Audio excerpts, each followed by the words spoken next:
Tony, it's been a wee while since your last update. You'd only been at the club for about 7 weeks, and you kind of outlined all the plans going ahead and what we could see coming from the development teams. What update can you give us on what's been happening since then?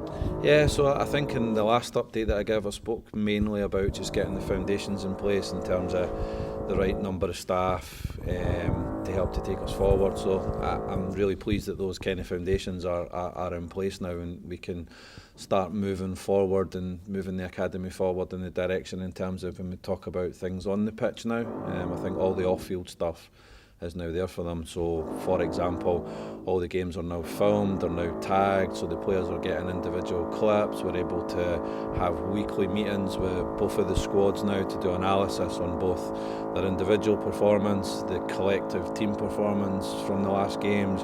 We're able to show them clips even from kind of the first team in terms of the style of play that they do and trying to replicate things like that. So we're now able to start talking about what we're doing on the pitch now that all the off-field stuff's kind of all tied up and in place now. So that's been really pleasing. The players have been really receptive to that. The coaches have been brilliant in their analysis meetings as well.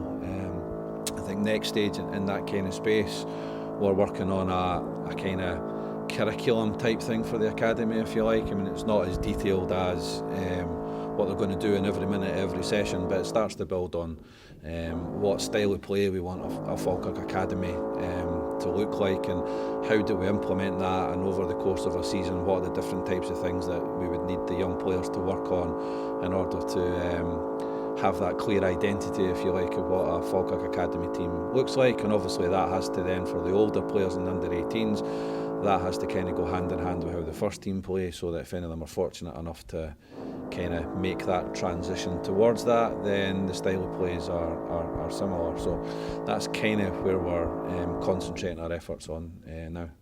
And with all those kind of foundations in place and the plans going forward, have you seen a noticeable difference in the progression and the development of the players since you've come into the club? Yeah, I think all that kind of stuff's all designed for one purpose, and that's to help the players to improve and try and take their game to the next level. Listen, it's not going to happen overnight. Everything's a work in progress, but the most pleasing thing for me is that everybody is trying to take that on board. Everybody is kind of moving in the right direction, if you like. And I think we're starting to see signs now in the performances and the games programmes that the two teams have got, that they're trying to play in the way that myself and the coaches are asking them to play. And there's definitely early encouraging signs that we're moving in the direction that we would like to.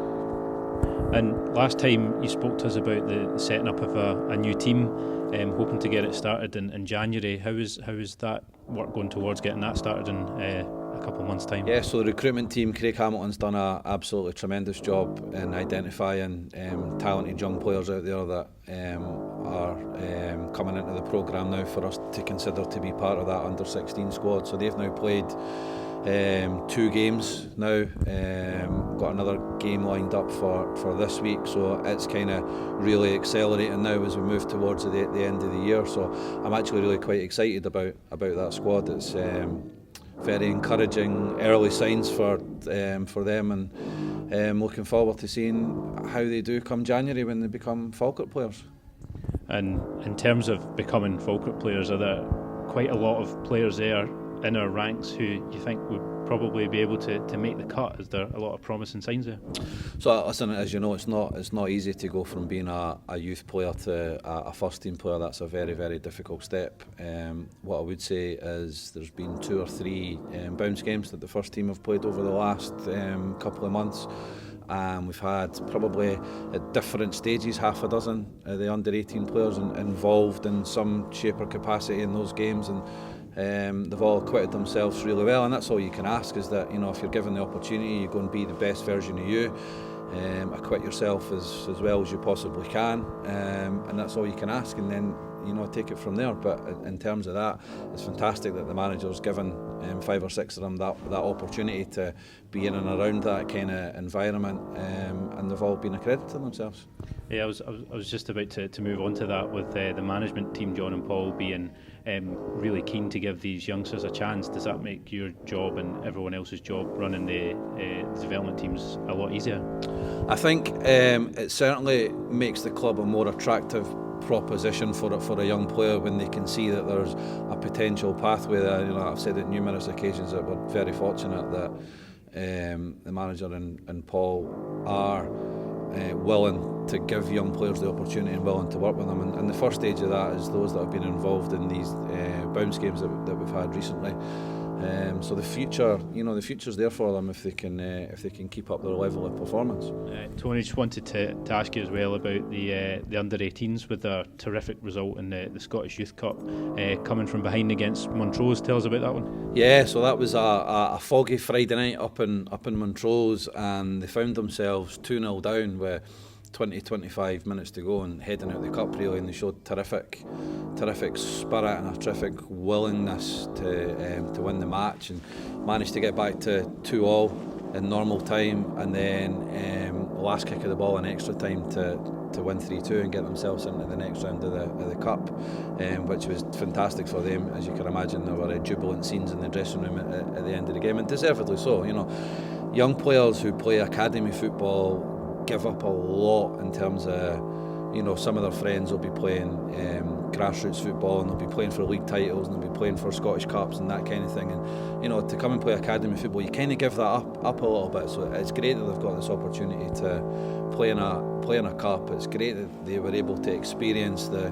kind of ups and downs and highs and lows of knockout cup tie football. They've done terrific to get through that, and the reward is an away tie against St Johnstone in the next round, which is on the same day as the first team play Wick in the Scottish Cup. So St Johnstone have managed to get the Saturday afternoon and host it on the pitch at McDiarmid Park as well. So again, that'll be a great experience for the under-18s to go and play in that stadium as well. So really looking forward to seeing how they get on in the next round.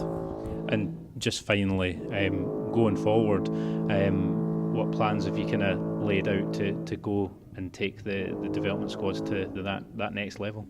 Yeah, so obviously we've got the new under-16s coming on board from January. So for the first part of next year, that'll take us to 3 teams. So the existing under-16s will become an under-17 type scenario for 6 months, and they'll play in a cup, and then some of them will then move on to be under-18s. Looking beyond that, we're still looking at what the right model is to bridge the gap between the under-18s and the first team. So there's a lot of work going on in the background with the manager and myself and the board to look at what we'd like to have in place for next year. So we'll probably have some more update on that probably at the turn of the year as we go into next year as to what shape that's going to take for next year.